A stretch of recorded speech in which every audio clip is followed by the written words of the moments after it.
nibwiriye ikintu ari kumubagarira uri kumwe n'ufite agahinda utishimye. Agahinda ko ndagafite sha uzi wa mugabo wanjye rero ntabwo akinyitaho nk'uko yanyitagaho mbere.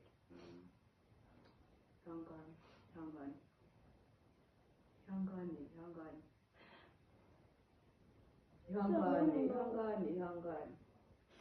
ndihanganye ariko nta kibazo ntacyo bitwaye. oya wirira ugomba kumwicaza ukamuganiriza mukareba ukuntu mubiganiraho ibintu bikagenda neza.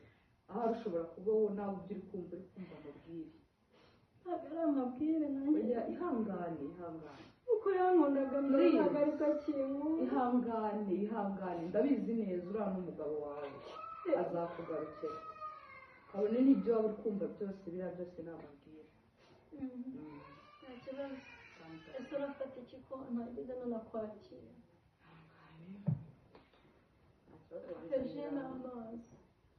ntacyo nafata ji.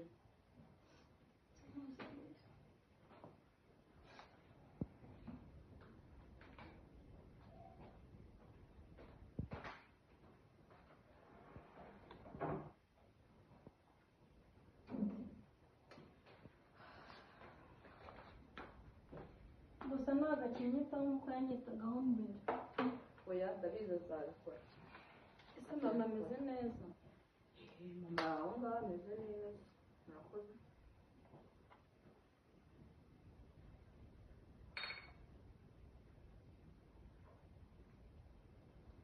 Kati umva